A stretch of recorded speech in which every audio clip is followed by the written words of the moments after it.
Hey everybody, it's Dr. Mike Carragher, and I hope everybody's having a nice Thursday. Um, I wanted to start to put some video content out there to those of you who are clients of mine, just speaking about stuff off the top of my head and things that I think about when it comes to health or the state of the world right now, whatever it is.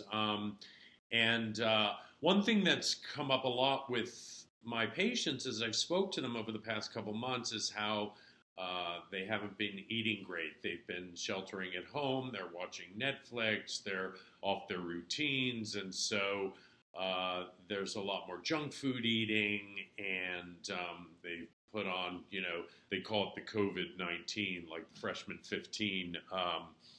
And so even prior to this pandemic, we've all been starting to hear about intermittent fasting, and it's something that I've been recommending to my patients more and more um, for its multiple health benefits, but also for a weight loss tool. Um, so I want to talk a little bit about that today. So intermittent fasting basically is eating during very timed periods throughout the day or the week. Okay, the most common way to do that is to narrow your eating window to an 8 hour period during the day. So have all of your calories between, let's say, noon and 8 p.m. or 11 a.m. and 7 p.m. and then not having any calories outside that span of the 24-hour period. And the trick is that during those 16 hours that you're not eating, um, not to have any calories, and I mean none. I mean you can have water, or you can have black coffee, or unsweetened tea, but no bulletproof coffee, no cream in your coffee, no collagen peptides or ketones that you're drinking. You want to give your body no choice but to eat its own fat for energy, okay? And so, the main kind of question that I get from people when I talk about this is, isn't this the same as just a diet or cutting calories, And actually, it's not physiologically. So when a typical diet, let's say that you're used to eating 25 or 3,000, let's say 3,000 calories a day you're used to eating, right? And you're going to go on a diet, so you're going to cut your calories to 1,500 calories a day, right? Um, well, your metabolic rate, meaning the rate, basically we're going to consider the number of calories that it takes your body to just go through its daily motions and survive. Let's say that's 2,500, right? So now you've cut your caloric rate to 1,500 calories a day. You're 100% you're going to lose weight, okay?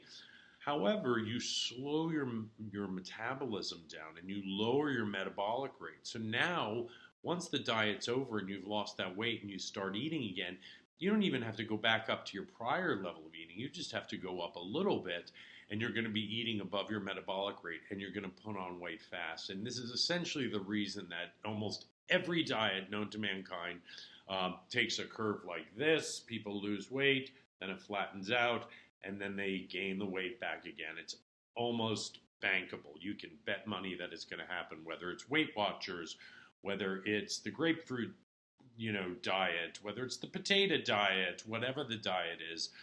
Juice cleanses are the same thing. They're strict caloric restriction. The thing about intermittent fasting is when you fast, your metabolic rate doesn't slow down; it stays the same. Okay, and not only that, but within 2-3 days into the fast, ghrelin, which is your hunger hormone, decreases significantly as well. So you don't really feel as hungry. Okay, so most people, once they do fasting for a few days, feel phenomenal. Their mental clarity is better, their energy is better, their sleep is better, and they're losing weight because their body is burning fat for energy. The other thing that patients will say to me is, oh, I don't want my body to eat muscle, and won't my body eat my muscle up while I'm fasting? Well, that's just simply not true. Um, you need to get to about 2 or 3% body fat before your body will start using muscle to break down for energy. It preferentially chooses fat because that's the most efficient form of energy. Um, and and intermittent fasting is something that's not that difficult. I mean, if you think about a 3 meal a day eater, right? It's really just cutting one meal out of the day. If you typically would have breakfast at 8, lunch at noon, and dinner at 6, you can still have lunch and dinner, just no breakfast. This is the way most of us used to eat in the 60s and 70s. Before gym culture was around, and there was very, very low obesity. The problem started when we started eating, every 2, 3 hours, snacking in between meals, and basically our insulin levels are elevated throughout a 24-hour period practically, and so our body doesn't know how to burn fat when it's in that state. So my recommendation would be give it a try, especially if you've gained these extra pounds right now. It's very easy to do. It doesn't cost any money. You're actually going to be saving money because you're cutting food out of the equation, And just start by skipping that breakfast and having lunch and dinner within an 8-hour period, not having anything to eat in between.